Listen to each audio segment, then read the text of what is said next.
국민의힘 이준석 대표를 다시 한번 끌어안은 윤석열 대선 후보가 주말 동안 활발한 공개 행보를 이어나간 가운데 안철수 국민의당 대선 후보의 몸값은 더욱더 치솟고 있습니다. 이게 어떻게 된 일일까요? 대선이 58일밖에 남지 않은 지금 여론 추이를 살펴봅니다.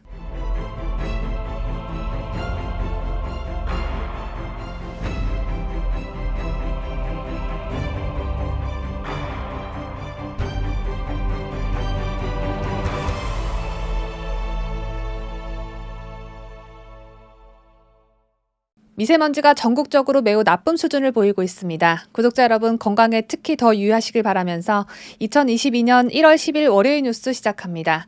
야권이 대선 후보를 단일화하면 안철수, 윤석열 후보가 이재명 더불어민주당 대선 후보를 모두 앞서는 여론조사 결과가 나왔습니다.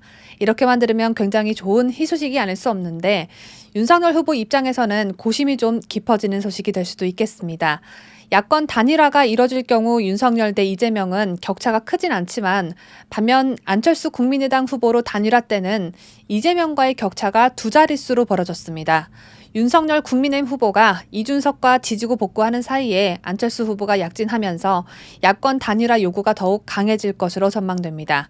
여론조사 회사인 서던포스트가 지난 7일에서 8일 전국 만 18세 이상 성인 1,002명을 대상으로 실시한 여론조사에서 차기 대선 후보 선호도를 물은 결과 이재명 34.1%, 윤석열 후보 26.4%, 안철수 후보 12.8%를 기록했습니다. 12월 말에 진행된 직전 조사와 비교해 6%에 그쳤던 안철수 후보의 지지율은 2배 이상 뛰어올랐습니다. 단일 후보로서의 경쟁력도 안철수 후보가 월등히 높았습니다. 두 가지 경우의 야권 단일화 결과는 안철수 42.3% 대 이재명 28.9%, 윤석열 34.4% 대 이재명 33.6%의 결과였습니다. 한국사회여론연구소가 7일에서 8일 전국 만 18세 이상 성인 남녀 1,001명을 대상으로 실시하고 9일 발표한 조사에서도 안 후보의 지지율은 15%를 웃돌았습니다.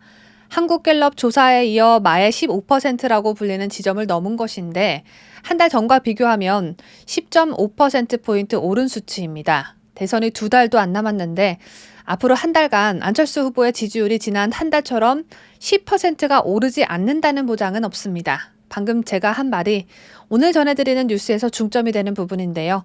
지난 한 달간 추이를 살펴보면 안철수 후보는 20대 이하와 서울 지역 그리고 중도층에서 상승폭이 두드러졌습니다. 중도층이 안철수 후보에게 가고 있는 이 흐름, 이것만큼 윤석열 후보에게 더 큰 치명적인 요소가 또 있을까 싶은데 더 큰 문제는 야권 단일화 적합도에서도 안 후보가 윤 후보를 앞서고 있다는 것입니다.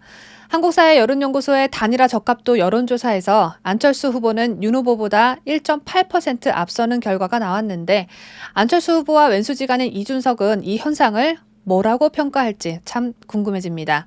안철수 후보의 주도권을 가장 경계해야 하는 쪽은 물론 민주당도 있겠지만 그보단 역시 윤석열 후보 쪽이죠. 정권 교체를 위해 야권 후보 단일화가 필수라고 보면서도 주도권을 놓치면 단일화 피로감만 높아지고 대선 필패로 이어져 정권 교체를 열망하는 국민들에게 큰 실망을 줄 수 있기 때문입니다.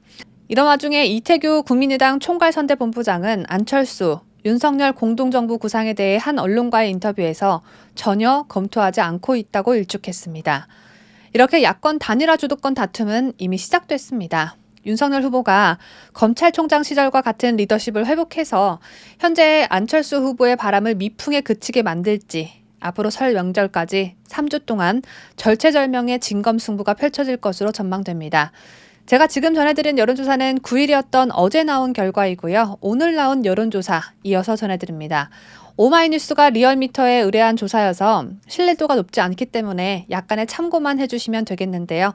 10일 발표된 여론조사에서도 역시 국민의당 안철수 후보가 국민의힘 윤석열 후보와 단일화 대결하면 오차 범위 내에서 윤 후보를 앞서는 결과가 나왔습니다. 안철수 35.9%, 윤석열 32.5%, 없음 24.3%, 모름 무응답 7.3%입니다. 이외에 어제 나온 피플 네트워스 리서치 여론조사에서도 윤석열, 이재명 후보의 지지율은 동반 하락하고 안철수 후보는 4.9% 올랐는데요.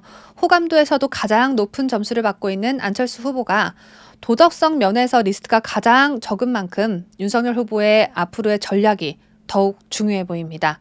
그러나 안철수 병신소리 한 것으로 유명한 이준석이 윤석열 후보 옆에 붙어있는 한 안철수 후보와 왼수지간격인 이준석이 국민의힘 당대표직을 유지하고 있는 한 윤석열 후보의 전략은 모조리 싹 다 무용지물이 될 것이라고 저는 확신하는 바입니다.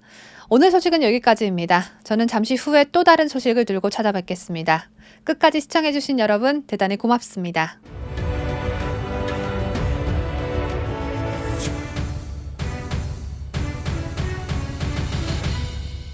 함께해요.